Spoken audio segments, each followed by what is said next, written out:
Another very interesting thing about the Osireion is the dressed and undressed stone. Now let me explain. Dressed stone at the Osireion has a smooth finish, whereas undressed stone, on the other hand, has been left in a more, let's say, natural state.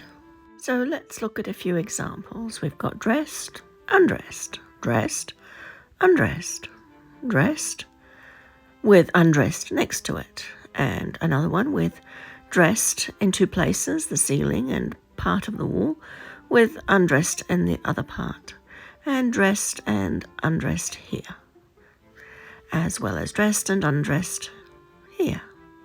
So, what's the big deal about if it's dressed or not at the Osireion?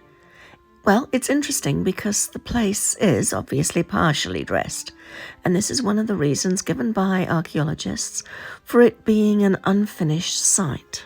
In fact, whenever archaeologists see pillow stones in Egypt, I think that they tend to conclude a site has not been finished.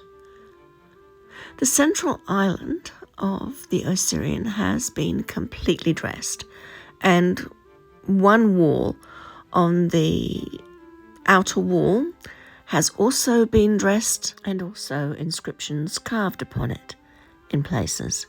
There is also an area where it looks like they started the process of smoothing out the stone and just gave up. If you're someone who thinks the Osireion was built by Seti I as part of his complex, then this way of thinking makes perfect sense. But if you're like me and think the Osireion is a much older site that Seti found and built his temple around it, while also trying to make use of the site for the mysterious celebration of Osiris, then the undressed stones may have been intentionally left that way, and only the central island was ever intended to be dressed. And then Seti came along and started to make improvements on the site, tried to fix a few things because the place was pretty old already, and sort of pretty it up to his liking. So what do you think? Were the outer walls intentionally left undressed, or was this an unfinished building?